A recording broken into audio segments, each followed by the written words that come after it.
Bismillahirrahmanirrahim. Assalamualaikum warahmatullahi wabarakatuh. Izin memperkenalkan diri, saya Ulfah Masrifah dengan NPM 2006194. Saya dari Prodi Teknik Informatika untuk menjelaskan teori kecerdasan buatan atau Artificial Intelligence atau AI. Juga bisa disebut AI gitu.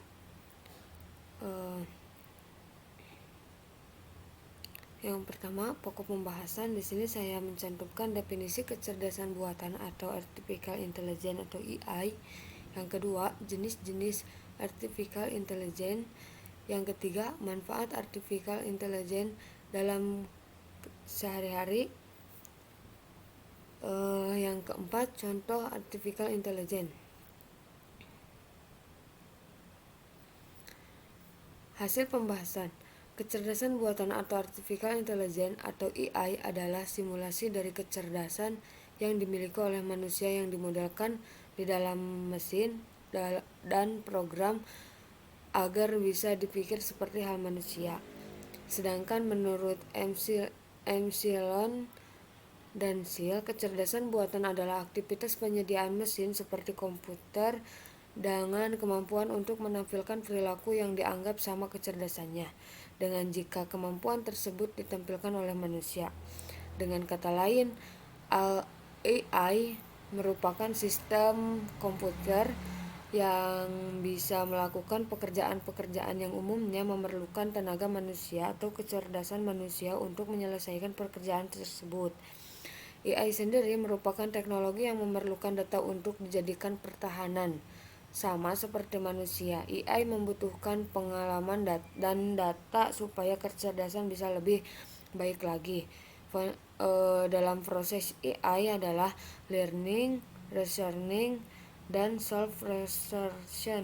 AI perlu belajar untuk memperkaya pengetahuan proses belajar. AI pun tidak selalu disuruh oleh manusia, melainkan AI akan belajar dengan sendirinya berdasarkan pengalaman AI saat digunakan oleh manusia.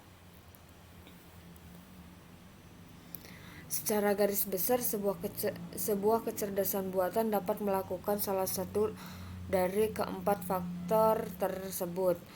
Yang pertama, action humanly, yaitu sistem yang dapat bertindak layaknya manusia. Yang kedua, thinking humanly, sistem yang bisa berpikir seperti halnya manusia. Yang ketiga, think rationally, sistem yang mampu berpikir secara rasional. Yang keempat, action rationally, sistem yang mampu bertindak secara rasional. Jenis-jenis artificial intelligence atau AI. Proses kecerdasan buatan meliputi perolehan informasi, penggunaan, dan kesimpulan. Lalu, topik penelitian dalam artificial intelligence mencakup pemecahan masalah atau penalaran, perencanaan, bahasa alami, pemrograman, dan pembelajaran mesin. Artificial intelligence secara umum bisa dibedakan menjadi 3 jenis. Di antaranya, yang pertama, symbol manipulating AI. Yang kedua, neural AI. Yang ketiga, neural networks.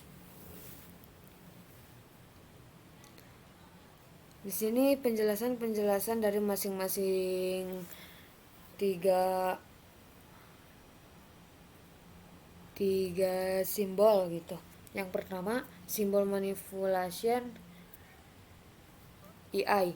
Simbol manipulating AI merujuk pada artificial intelligence yang bekerja dengan simbol abstrak, di mana informasinya diproses dari atas yang dimanipulasi ke dalam simbol, sehingga menghasilkan simbol yang bisa dibaca user atau pengembang sistem. Penghubung adalah abstrak dan hasil kesimpulannya logis. Yang kedua, neural AI. Neural AI dikenal sebagai jenis AI yang paling populer di kalangan peneliti bidang komputer pada akhiran 80-an. Neural AI mampu mempresentasikan pengetahuan ke neuron buatan dan koneksi seperti otak yang dikonstruksi. Yang ketiga, neural networks. Neural networks diatur ke dalam lapisan yang terhubung satu sama lain lewat simulasi. Lapisan paling atas adalah lapisan input yang berperan sebagai sensor. Sensor akan menerima informasi yang hendak memproses dan melanjutkannya ke sistem. Manfaat artificial intelligence dalam keseharian. Yang pertama, efisiensi waktu atau manfaat utama artificial intelligence. Salah satu manfaat AI yang paling besar adalah efisien waktu. Contohnya adalah fitur-fitur terbaru pada aplikasi penyunting foto seperti Adobe Photoshop yang kini merek menggunakan AI dengan mudah. Kamu bisa menghilangkan jerawat pada wajah objek fotomu, menggantikan warna kulit menjadi sunset yang indah, dan sebagainya. Kita memang bisa menggunakannya secara manual, tetapi tentu itu memakan banyak waktu gitu. Yang kedua, meningkatkan produktivitas. Dengan adanya efisiensi waktu, otomatis produktivitas kita juga akan meningkat. Misalnya contoh penyunting foto. Dengan adanya fitur-fitur tersebut, kamu bisa lebih fokus pada pekerjaan lain yang lebih penting. Yang ketiga, meminimalisasi kesalahan manusia. Pernah mencoba menggunakan foto autocad pada keyboard visual di ponsel. Ketika pertama kali diterapkan, autocad kerap melakukan kesalahan, namun lama-kelamaan fitur ini menjadi semakin cerdas dalam mengkoreksi kesalahan ketik dan yang kita lakukan. Itu bermanfaat artificial intelligence dalam fitur yang relatif ramah dalam bidang kerja berat seperti kesehatan, industri pertambangan, luar angkasa dan sebagainya. Adanya AI sangat membantu dalam meminimalisasi kesalahan manusia. Contohnya, NASA mengirim robot ke luar angkasa untuk melakukan tugas yang berbahaya bagi manusia. Contoh lain adalah mobil tanpa awak yang dilengkapi keterampilan otomatis dalam mengemudikan kendaraan sambil tetap berada di jalur tertentu, menghindari pengalaman yang tidak terduga seperti berjalan kaki atau kendaraan yang tiba-tiba menyalip. Jika sistem ini semakin sempurna dan diterapkan secara luas, seharusnya jalannya akan lebih aman dan minim kecelakaan lalu lintas. Yang keempat, otomatisasi tugas berulang. Jika setiap hari melakukan tugas yang sama berulang-ulang, sepertinya akan bosan gak nih? Nah, ini menjadi salah satu manfaat artificial intelligence. Serahkan saja pada AI. Misalnya fitur-fitur spam pada surel. Rasanya malas jika kita harus menghafal email sampah secara satu persatu. Untungnya layanan surel bisa mengenali spam dan menghapus sehingga surel tersebut bahkan tidak perlu kita lihat. Yang kelima, hiburan juga salah satu manfaat artificial intelligence. Sering main game. Dalam video game, kecerdasan buatan bisa menjadi kawan kita, bisa menjadi musuh kita. Coba kamu main game seperti kamu paham soal manfaat artificial intelligence yang satu ini. Yang keenam, meningkatkan taraf hidup manusia. Manfaat artificial intelligence yang satu ini merupakan kesimpulan dari manfaat-manfaat di atas.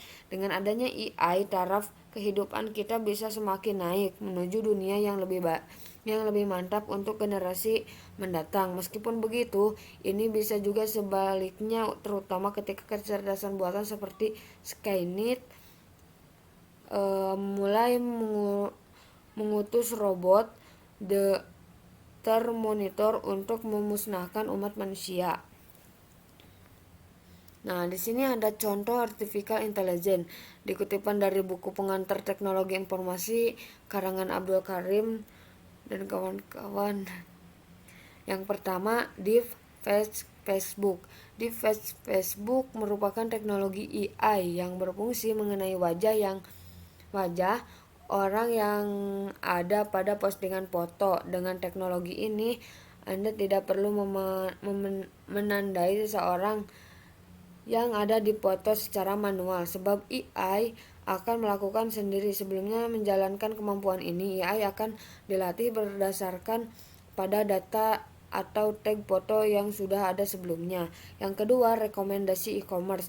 Ketika belanja melalui e-commerce, Anda mungkin akan menemukan produk rekomendasi. Rekomendasi tersebut merupakan hasil dari proses AI yang didapatkan lewat kata produk-produk yang pernah Anda beli sebelumnya. Yang ketiga, asisten virtual. Asisten virtual merupakan AI yang kerap ditemukan saat ini. Anda banyak menyediakan asisten virtual mulai dari Siri, Alexa hingga Google Assistant.